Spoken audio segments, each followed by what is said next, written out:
pero por el momento solo te puedo decir que apareció una herramienta poderosísima, la cual me hizo hacer una petición al universo y que fue a partir de ahí que comenzaron a llegar las respuestas. Así que esta segunda vez, algo dentro de mí decía nuevamente que tenía que haber algo más. Y elegí confiar.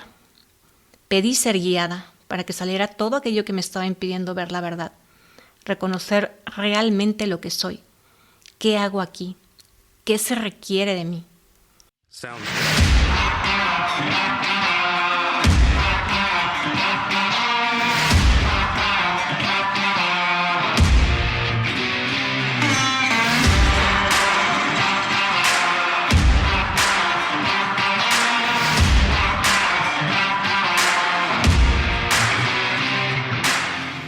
Libérate, un podcast creado desde el amor y la conciencia, con la firme intención de ayudarte a abrir tu mente y tu corazón, de impulsarte a cuestionarlo absolutamente todo.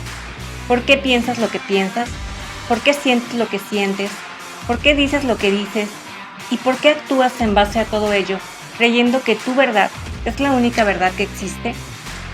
Soy Rubí Elena y en este espacio te compartiré qué es el autismo en primera persona, cómo piensa, cómo siente y cómo percibe el mundo una mente neurodivergente. Te compartiré parte de mi historia personal, cómo fue que a mis 38 años, tras una intensa búsqueda interior, me enteré que soy autista grado 1, o lo que antes se conocía como síndrome de Asperger. ¿Cómo ha sido mi proceso de autoconocimiento? ¿Cómo he cambiado la percepción que tenía de mí misma, aprendiendo a ver mi hipersensibilidad como un don? ¿Cuáles han sido las diferentes herramientas que me han ayudado a reconocer y aceptar lo que soy? A perdonar y sanar tantos errores a lo largo de mi vida, a entender que no podemos cambiar al mundo, pero sí podemos cambiar la manera en que lo percibimos. ¿Por qué considero que es extremadamente importante que aprendamos más acerca de la neurodiversidad y lo que es la verdadera inclusión, no solo como el simple acto de incluir, sino de aprender a convivir con nuestras diferencias? Libérate del miedo al que dirán, a ser rechazado o abandonado, del miedo a no ser suficiente. Aprende a reconocer tus emociones, a sentirlas y a transformarlas. Libérate de tus creencias, de tus patrones limitantes, del miedo a brillar y todo aquello que te impide ver lo que realmente eres. Y lo más importante, confía. Déjate guiar por tu intuición, por tu corazón. Escucha el llamado de tu alma. Permítete ser lo que viniste a ser en esta vida.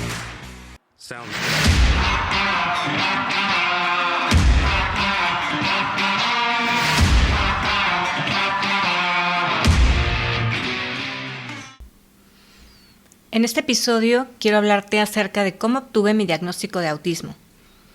Pero antes de eso, quiero contarte cómo ha sido mi proceso de toma de conciencia, justo por el cual llegué a hacer tal descubrimiento. Quizá ya tengas conocimiento acerca de lo que significa vivir una noche oscura del alma, o quizá no. Quizá esta sea la primera vez que escuchas ese término, y por ello quiero darte un preámbulo para que así puedas comprender mejor el proceso que he estado pasando yo, que si bien no ha sido un proceso corto, hablando de tiempo, y tampoco me ha ocurrido únicamente esta vez en que obtuve mi diagnóstico TEA, y eso vine a saberlo hasta hace poco, dado que antes no tenía ni idea de lo que era una noche oscura, al igual que tampoco sabía de lo que se trataba una crisis emocional, hasta que pude ponerle nombre a todos esos episodios que he vivido en diferentes ocasiones.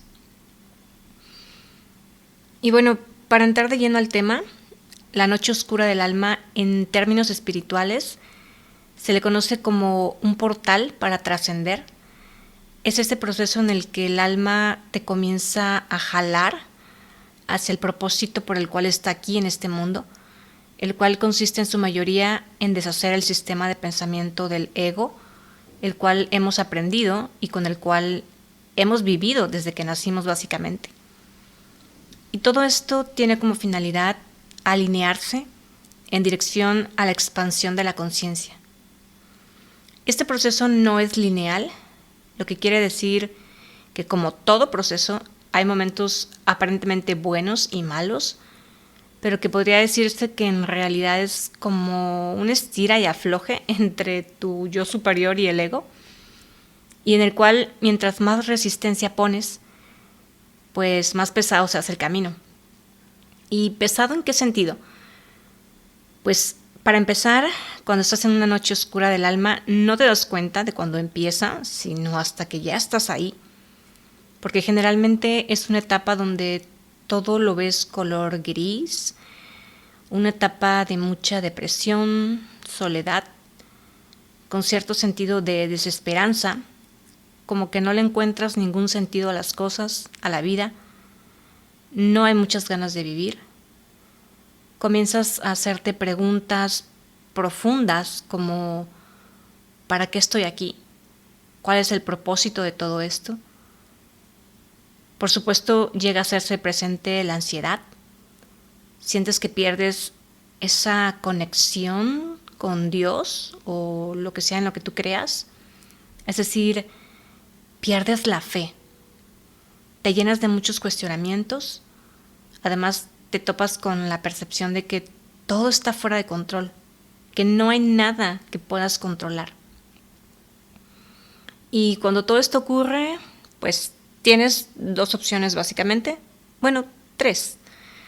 La primera es poner tanta resistencia a tal grado de que solo percibas una única salida, que podría ser el suicidio. O bien eliges el camino corto para tratar de solucionar el aparente problema, que es algo así como tomar medicamentos, lo cual te lleva a estar en un estado que por supuesto no es un estado de presencia y que por lo tanto pues te aleja de un estado pleno de conciencia pura.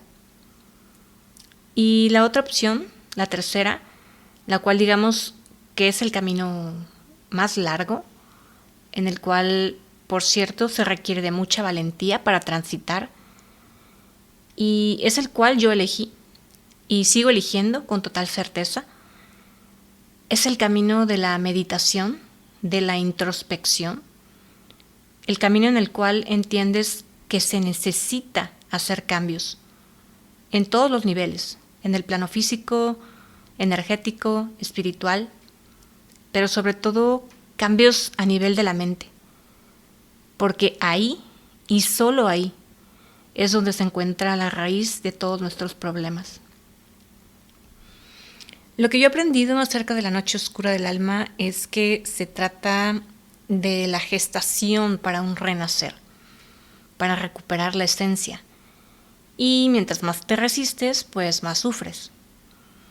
Y si bien no hay como una receta, una fórmula mágica que te diga cómo salir de ahí, porque a cada persona se le presenta y lo vive diferente, creo que si realmente te haces consciente del proceso por el cual estás transitando y dejas de poner resistencia y te entregas a la experiencia y abres tu mente a escuchar los mensajes que te trae dicha experiencia, es decir, si confías, poco a poco comienza tu proceso hacia el despertar.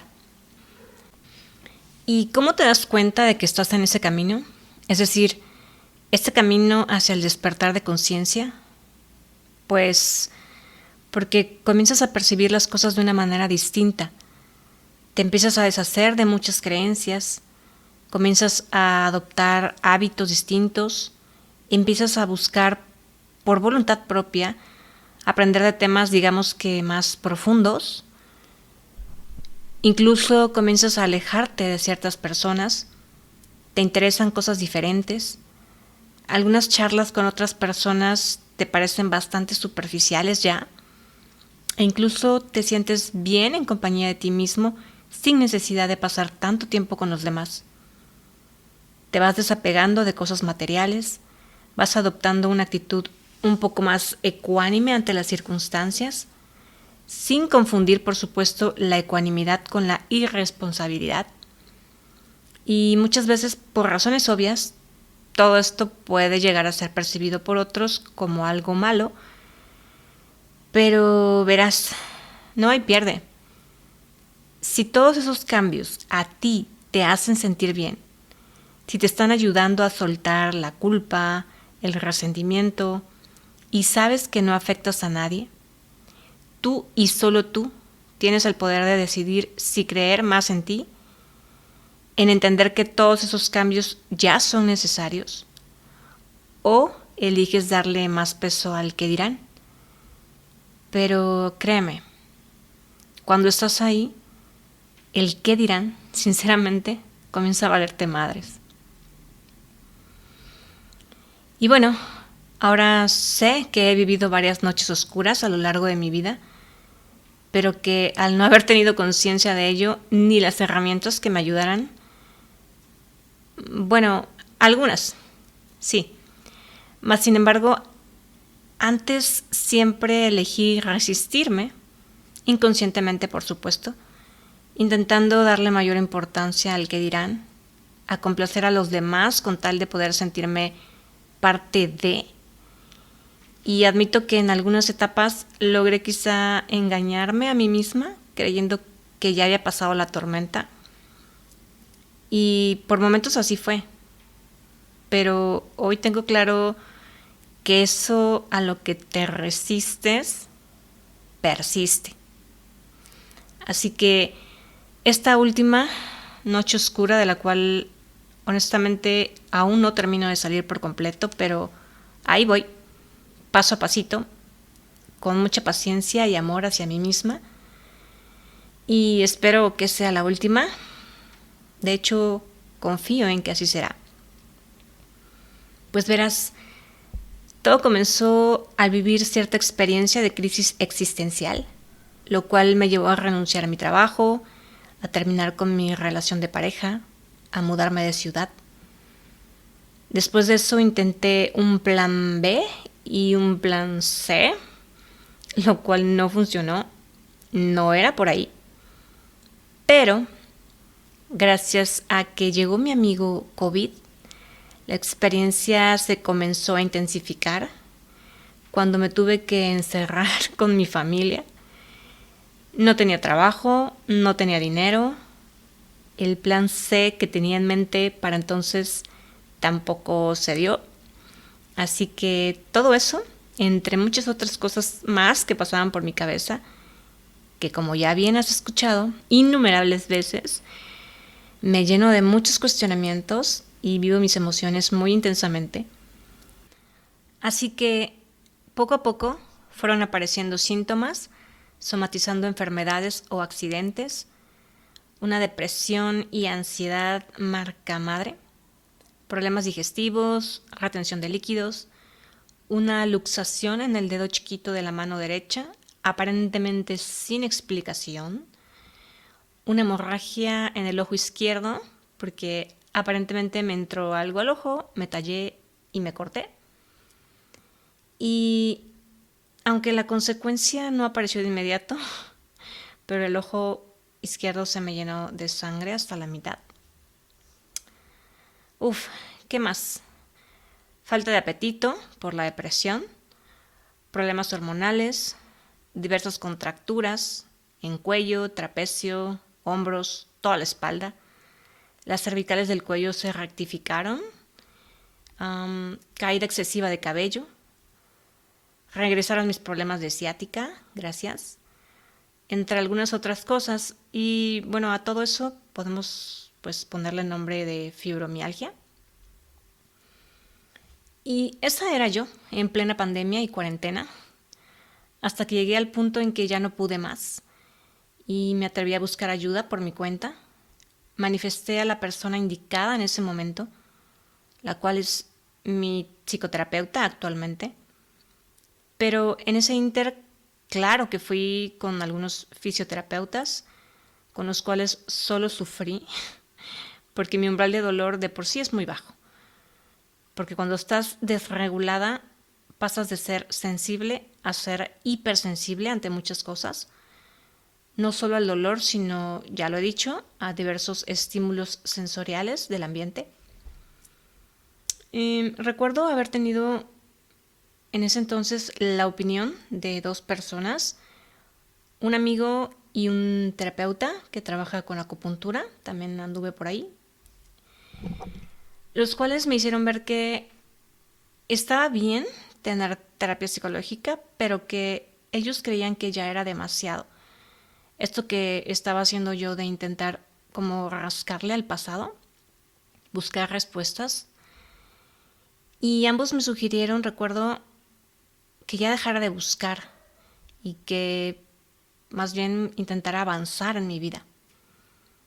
Lo cual, a ver, estoy de acuerdo con lo de querer avanzar, mas sin embargo, no tienes idea de cuántas veces he intentado en mi vida avanzar y vaya que me he esforzado. Y por momentos aparentemente lo he logrado, tener cierta estabilidad, lo cual me ha costado mucho también.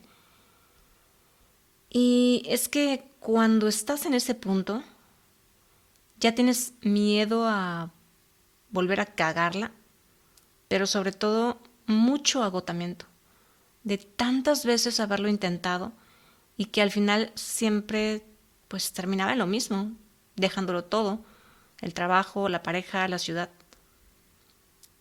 Recuerdo que este acupunturista me dio un ejemplo de lo que él estaba viendo en mí y dijo, es como si estuvieras con una pala cavando varios hoyos en la tierra y ya tienes toda el área llena de hoyos muy profundos, pero tú sigues insistiendo en seguir cavando. Y a pesar de eso, solo puedo decirte que algo dentro de mí seguía diciéndome que cavara más profundo. En mi mente había algo que me repetía esta frase, es que tiene que haber algo más. Y verás, la primera vez en mi vida que yo me hice esa pregunta o que hice ese tipo de reflexión, fue un momento en que en mi vida se manifestó algo que seguramente más adelante me tomaré el tiempo para hablar de ello, pero por el momento solo te puedo decir que apareció una herramienta poderosísima, la cual me hizo hacer una petición al universo y que fue a partir de ahí que comenzaron a llegar las respuestas. Así que esta segunda vez, algo dentro de mí decía nuevamente que tenía que haber algo más. Y elegí confiar. Pedí ser guiada para que saliera todo aquello que me estaba impidiendo ver la verdad, reconocer realmente lo que soy, qué hago aquí, qué se requiere de mí. Incluso en una ocasión tuve un contratiempo, lo recuerdo, para llegar a mi cita con mi terapeuta, lo cual originó que entrara en crisis y mucha desregulación, mucho enojo. Y esa fue la vez en que me cuestioné con respecto a si tenía que seguir yendo a esas terapias. Esto creo que no se lo conté a mi terapeuta. Y verás, cuando entras en conexión con a lo que yo le llamo guía espiritual, y te abres a escuchar los mensajes con total humildad y mansedumbre, tarde o temprano comienzan a llegar las respuestas. En esos días se me presentó un texto, el cual hablaba acerca de la resistencia que pone el ego cuando justamente nos metemos en este proceso psicoterapéutico en el cual nos confrontamos demasiado, confrontamos a la mente, el pasado, el futuro, y lo cuestionamos absolutamente todo. Es como si ya no hubiera escapatoria y miras de frente toda esa oscuridad y comienzas a pelar las capas de la cebolla poco a poco, pero con contundencia. Así que decidí seguir yendo a terapia y confrontar al ego. Me dije a mí misma, ¿qué más puedo perder? Estaba dispuesta a dejar salir toda la oscuridad con tal de que pudiera comenzar a ver un rayito de luz. En serio. Y es que es así. En este proceso en el cual sé que hay muchas personas que no están dispuestas aún a voltearse a ver a sí mismas y ver todo eso que por supuesto pues no está padre, no te voy a mentir. Y sí, muchas veces duele y duele mucho, Pero cuando ves tu vida en retrospectiva y no te gusta lo que ves, cuando sientes que hay una o varias piezas del rompecabezas que no encajan, ese momento es crucial. Es para elegir. Y al menos para mí, ya no hay vuelta atrás. Sé que he llegado hasta aquí por algo. Y bueno, continuando con la historia, en esos días fue justo cuando mi terapeuta me hizo el comentario de que era posible que por todos los rasgos de mi personalidad y la manera en que percibo las cosas y cómo siento mis emociones y todo ese tema de la sensibilidad sensorial, pues era posible que estuviera dentro del espectro del autismo. Y ya te comenté en algún episodio pasado, creo, que mi primera reacción fue entrar en negación, porque de hecho yo no tenía ni idea de lo que era el autismo. Y esto es muy chistoso porque mi terapeuta dijo, muy sutilmente, si alguna vez pensaste que estabas loca, yo te puedo decir que no lo estás, que todo esto, la manera en que piensas, cómo sientes y cómo percibes las cosas, tiene un porqué. Eso me dijo. Y yo, no, dije, por supuesto que no estoy loca, yo ya lo sé. Y cosa que honestamente siempre, pues, la verdad sí he llegado a pensarlo en muchas ocasiones en mi vida. Y me dijo, si gustas, pues googlealo, busca en internet y lee un poco al respecto. Y llegando a casa, pues por supuesto que lo googleé. Y si bien coincidí con muchos de los rasgos que se mencionan en el autismo, considerando que algunos de ellos ni siquiera entendía a qué se referían, o sea, total ignorancia de mi parte, cosa que ahora ya sé qué significan, aún así dentro de mi cabeza seguía la negación. Yo me dije a mí misma, no, yo no soy eso. Y pues lo deseché, según yo, y me fui a dormir. Y a la mañana siguiente me salí a caminar, así que busqué algún podcast de todos los que sigo de crecimiento personal. Y recuerdo que entré a uno que se trataba de... Bueno, era una entrevista que le hacían a Gerardo Gaya, el cual en ese entonces yo ni siquiera sabía quién era. Solo leí que era un ex torero, pero extrañamente el tema por el que lo entrevistaron era el autismo. Y fue de esas cosas que ya he dicho anteriormente, no creo que ocurran por simple casualidad. Yo cuando lanzo una petición al universo o a mi guía espiritual, si me abro a escuchar, pero sobre todo si me adentro y le digo sí a esa experiencia, siempre, siempre, te lo prometo, siempre sale algo. Pero para ver ese algo hay que estar dispuesto a realmente verlo.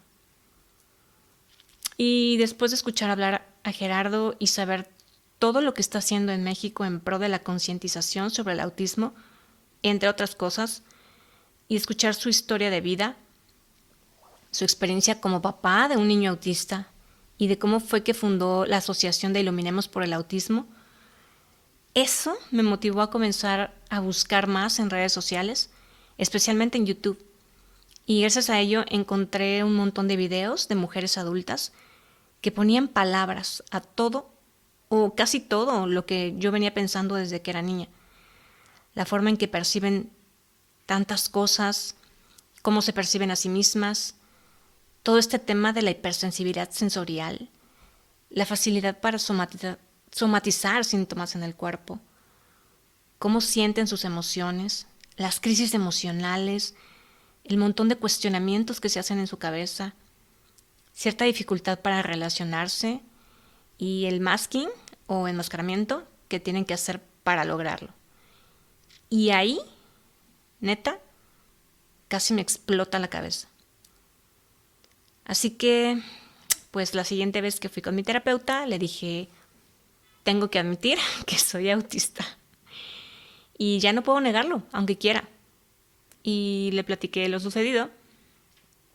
Y un par de meses después, gracias a Gerardo Gaya y a su asociación, me compartieron el contacto de una institución en mi ciudad que trabaja con personas autistas y que tiene la facultad para realizar las pruebas pertinentes basadas en el manual DSM-5 y otorgar un diagnóstico clínico.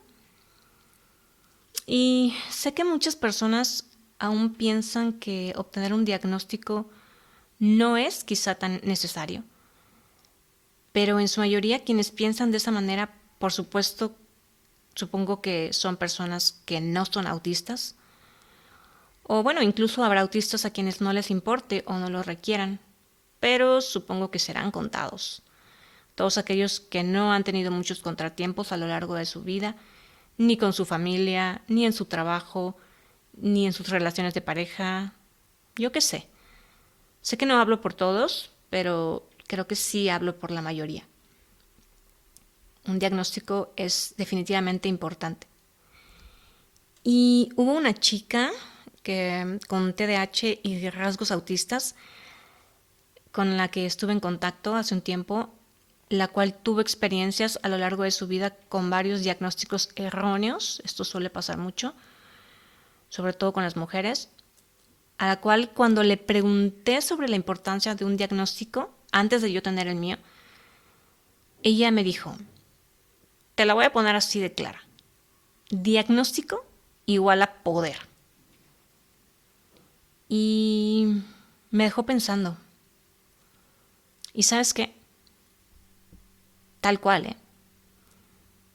Pero no un poder de soberbia, de ego, de discriminación, ¿sabes? De sentirme ahora superior para comenzar a culpar a todo el que se me atraviese por el camino, para juzgarlo, por no haberme comprendido, por no haberme apoyado, en fin. No. Un poder más bien, ¿cómo decirlo? Poder para agarrar el sartén por el mango, de poder saber finalmente quién soy y por qué funciono de cierta manera. El poder de poner fin a tanta confusión, a tantas preguntas sin responder. El poder de la claridad mental, ese aha moment. El poder de ver la luz después de tanta oscuridad.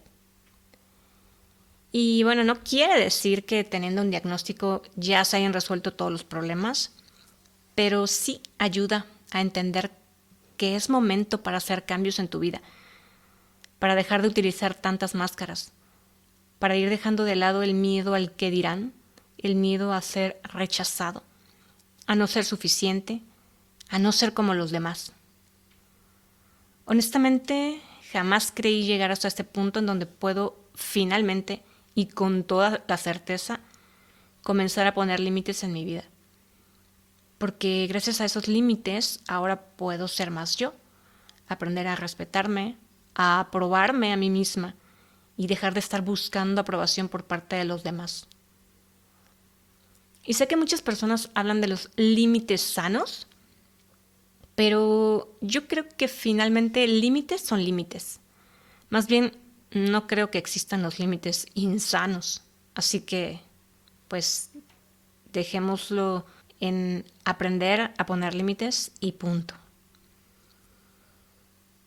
Y bueno, esa es la historia, más o menos, de cómo fue mi proceso de diagnóstico. Por supuesto, cada persona tiene la libertad de elegir lo que crea que más le convenga. Y cabe mencionar que, desafortunadamente, no todos los psicólogos, terapeutas, psiquiatras están muy actualizados, que digamos. Yo tengo que admitir que he corrido con suerte, pero más que suerte, yo sé que he estado siendo guiada. Y creo que nada ocurre por simple casualidad. Y si tienes sospechas de que tú o alguien cercano a ti pueda estar dentro del espectro o tener cualquier otra neurodivergencia, ¿qué te digo? Pregunta, habla, cuestiona a los profesionales de salud mental si saben qué es el autismo, si saben lo que es el autismo en personas adultas, si saben acerca de las altas capacidades en las mujeres, si tienen experiencia y qué tipo de experiencia tienen. Que no te dé pena. Creo que si esa persona realmente conoce, tiene la preparación y experiencia, te lo va a decir sin problemas. Y si no la tiene, podrás darte cuenta con su respuesta evasiva o generalizada o negativa con respecto al autismo en adultos. Confíale tu salud mental a alguien que tenga la experiencia, que sea empático, que si no sabe, esté dispuesto a investigar, a preguntar y a aprender, con tal de ayudarte. Ese es el mejor consejo que te puedo dar. Tu salud emocional, tu salud mental son prioridad, o al menos para mí lo son. Y bueno, pues esta es la historia, mi historia, un poco resumida. Gracias por escucharme. Soy Rubí Elena y nos escuchamos en el próximo episodio. Chao. Sound.